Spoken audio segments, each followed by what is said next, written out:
The piece that I will be performing later in this video is an unmeasured prelude by Louis Couperin in G minor. It's one of 3 unmeasured preludes in G minor that Louis Couperin wrote, and in the collected edition of his works by David Moroni is piece number 4. This was the very first unmeasured prelude by Louis Couperin that I played, and when I first looked at it, this was completely new territory for me, because that was the time that I was making the transition from playing piano to playing harpsichord. And as someone who, as a pianist, played a lot of 20th century modernist repertory, this unmeasured prelude repertory was very fascinating to me, because I could see certain similarities in the notation that it had compared to certain pieces from the 20th century. So this is why I decided to play it, but then of course I realized that there were quite a lot of challenges, and what I would like to do is to tell you a little bit about how I decided to approach this piece for the first time, some strategies that I still use when I'm dealing with this repertory. I will also discuss a little bit what makes this piece very interesting, its harmonic content, and also tell you a little bit about perhaps how it is put together. But always keep in mind that when we're talking about this repertory, it's good to hear other opinions, but at the end of the day, you have to make your own decisions as to how to navigate through it. So a little bit of a background as far as Louis Couperin's unmeasured preludes are concerned. I would say that in the entire repertory of unmeasured preludes in France, Louis Couperin's may be seen as some of the more extreme ones, in the sense that they're notated using only whole notes. You will see this later when you look at the score as I'm playing.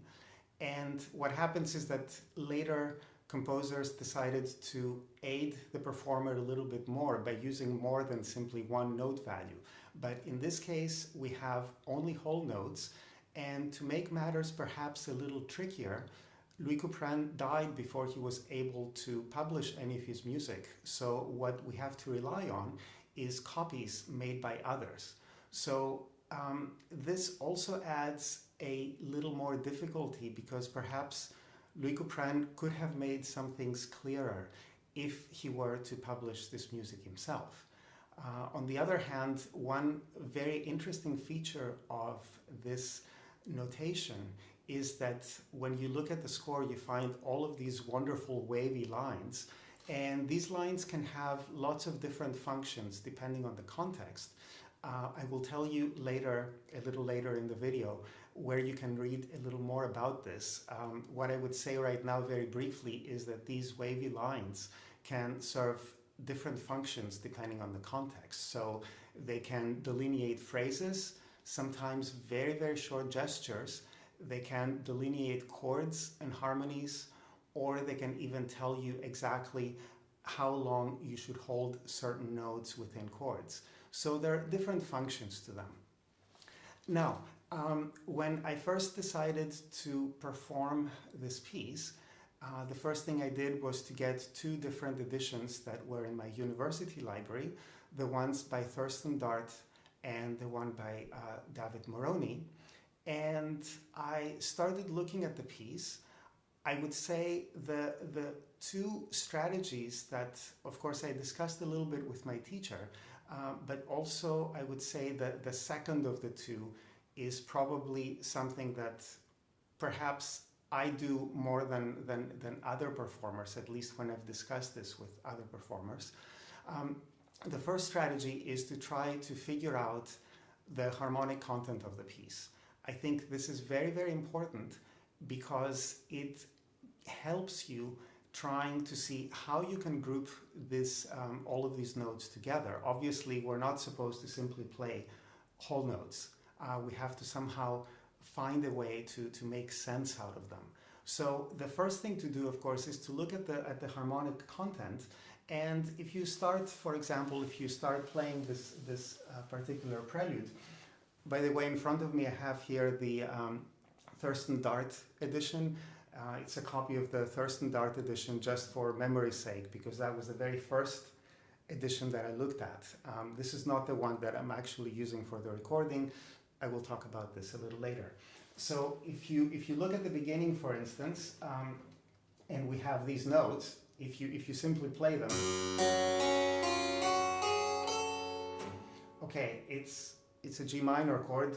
The piece starts in G minor, so we can make a little more, a slightly more meaningful gesture out of this if we play it like a chord with this nice little non-chord tone in it, or something like that. So you can go through the piece and you can find out all of these harmonies. If I were to start and play a little bit more, you can see that first we have this G minor chord, then immediately a surprise, we have a G dominant chord, and then we go to C major,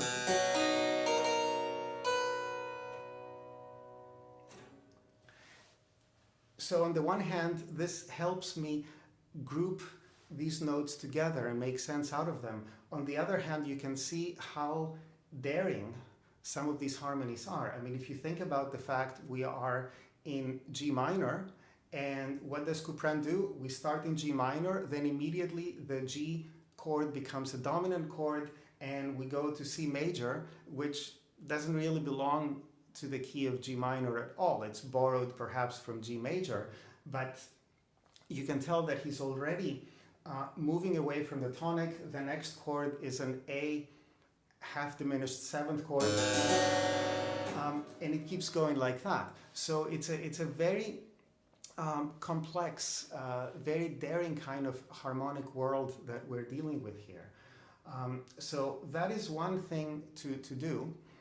The other thing, and this is something that I like to do, and it's kind of hard to explain how I do it, but for me it's very important when I look at this music to find an underlying pulse. Now, what I mean by this is that I try to look especially at the bass line. I try to look at where the harmonies are and where the harmonies change, and looking at all of this, I try to arrive at a certain pulse. Like, I try to imagine what would it be like if this piece was measured and certain events happened at the first beat of a particular measure. Now, this is not how I end up playing the piece when I actually play it. I'm going to take all sorts of liberties when it comes to keeping a steady beat, but thinking of a steady beat when I first start looking at this helps me kind of group events together. So we have the harmonic grouping, and then, to me at least, we also have this kind of rhythmic grouping that I use when I start playing this music, and then eventually I can start deviating from it. But this kind of structure helps me when I first start looking at the pieces. I did this when I first approached this. This is still the approach that I use when I play this repertory nowadays. So now let me say a few things about this piece and how I started trying to make sense out of it, and then also the challenges that I encountered as I was playing through it. So, as I said, the piece starts with this kind of idea.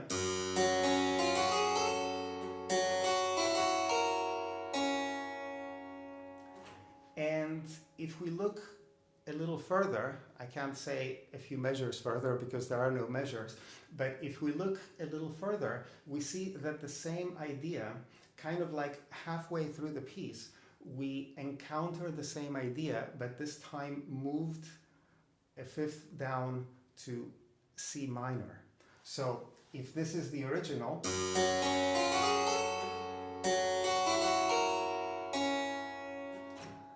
midway through the piece we find this,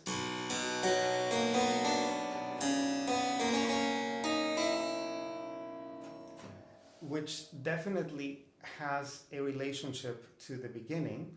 So to me, I kind of look at this piece as having two sections. And then if we look at these two sections, we see that they have some different characteristics. What I mean by this is that the first section, when we start the piece and going towards that C minor moment, that first section seems to be more improvisatory. In other words, there aren't that many events that one can say they're concrete. There are not as many repetitions or anything else in that first part of the piece. Now, starting with the C minor section, we see that suddenly we have certain ideas that reappear and are imitated between the two hands, between different voices. So, for example, a little after this occurrence of C minor, we get this little imitative idea.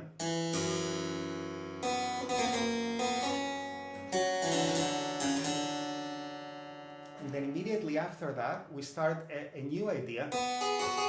And then that little imitation comes back.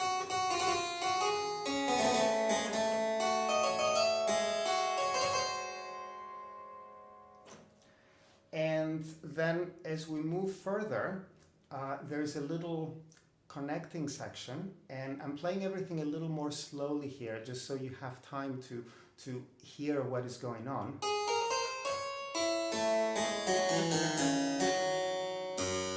And at this point, we start another imitation.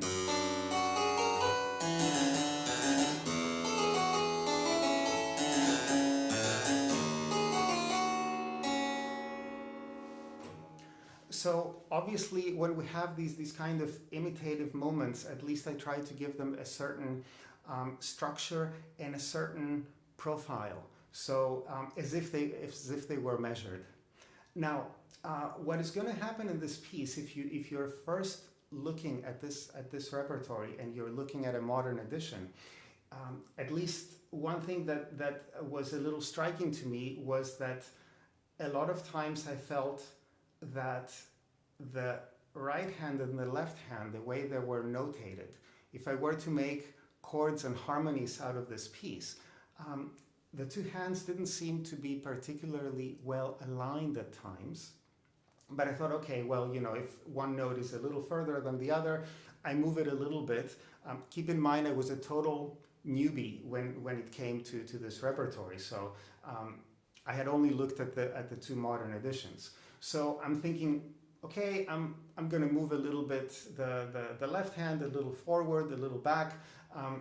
So okay, but then when I got to the last line, the discrepancy was really very pronounced. So if I were to play, if let's say I pretend right now that I'm looking at this piece for the first time, I'm trying to make out the notes, I'm trying to read what I see on the page. If I kind of were to play what I see on the page, the way it is aligned on the page, you will see that something is not right. So if I play that line, and it's really right after the moment where I stopped, it goes like this.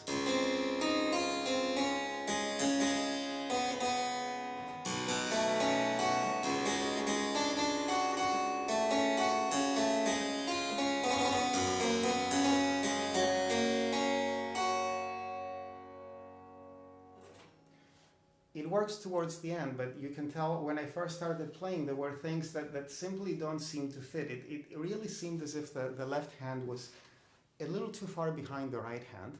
So I thought, okay, there's something wrong here, but both the Dart and the Moroni editions seem to be doing the same thing. So I thought, okay, the next step is let's try to look at the original. The original is in the so-called Boin manuscript. And so luckily, this was the time, by the way, that the internet was in its infancy. So it wasn't so easy to find things online. It wasn't easy to find anything online at that time. So luckily, there is another edition of all of the unmeasured preludes, they're collected together. This is not just Louis Couperin, by the way. I think it goes up to about 1720, if I remember correctly. So all of the unmeasured preludes that we have from that time frame, so from Louis Couperin to the 1720s, are in this set called The Art of the Unmeasured Prelude, and it's edited by Colin Tilney. The nice thing about this edition is that you get a modern edition of all of these unmeasured preludes, but you also get the originals. So you get copies, photos, let's say, of the reproductions of the originals. So I get my hands on a copy of The Art of the Unmeasured Prelude by Colin Tilney, and I look at the original, and that actually created even more questions because it seemed a lot messier than the modern edition. And at that point in time, I understood, first of all, what the modern editors had done, what they had decided to do. On the other hand, one thing that became very clear to me is that regardless of how well one does a modern edition, it is simply impossible to render the original in the same way. And the reason for this is, keep in mind, this is of course handwritten, right? This was not published music. And as I mentioned, you have all of these wonderful wavy lines in the notation that tell you, that give you different sorts of information. Well, when you look at the original, it's not just that the alignment seems to be off a lot of times. Perhaps the scribe was simply trying to fit certain notes in the right hand, and he had more space with the left hand, and he wasn't always perhaps concerned with making sure that everything lined up. But the other thing is that all of these wavy lines, it's very difficult to know where they start and where they end. So it's not a matter of a modern edition not being good. It's excellent. The problem is that there is no way that you can say, okay, well, you know, this is precisely where it ends, and this is exactly where this line is supposed to be. So it became very clear to me that there is a lot of value in the modern editions, but one needs to know the original. Now, as someone who was making the transition from piano to harpsichord, one of the problems that I had with the original, I don't have that problem anymore, but I did back then, was that of course it was written in strange clefs. In other words, not the treble and bass clef that I was used to. And so that, in addition to the fact that the handwriting created certain problems, also having these very new to me clefs created an additional problem. So what I decided to do was to make my own performing edition of the piece. And I think this is something that, to me at least, proved very valuable, because as you're copying this, not only do you appreciate the work that goes into making a modern edition of these pieces, but what it does is that as you're copying this music, you also have to make certain choices. Where do these lines go? Where do they start exactly, and where do they end exactly? And by following this process, you really start thinking about how this music is put together. You really start thinking about the harmonic structure of the music, because if I'm going to say that this particular wavy line ends at this spot, then I have to say, now, does this make sense harmonically? Maybe it's a note before, maybe it's a note afterwards. So you have to make all of these different thinking processes, trying to figure out exactly what these lines mean. So the learning process for doing this is quite valuable. And despite the fact that now I can read these clefs, when it comes to playing this repertory, I still make my own performing edition of it. So I go back to the original and I actually transcribe it. I like doing it not because I can't read the original, but because by using this copying process, it really forces me to think how this piece is put together. So this is something that I would actually recommend that anyone wanting to play this repertory should do. A couple of more things before we go into the music itself. First of all, I would say that there are a lot of writings out there regarding this repertory. One that I think is really valuable, and I would say it's really worth looking at. It's certainly not the only one, but David Moroni's edition of the Louis Couperin works, there is an excellent introduction, and I would say this is required reading for anyone who wants to approach this repertory. There are other sources out there, but I would say that Moroni's writing is really good, and he really addresses a lot of issues in a very nice, clear way.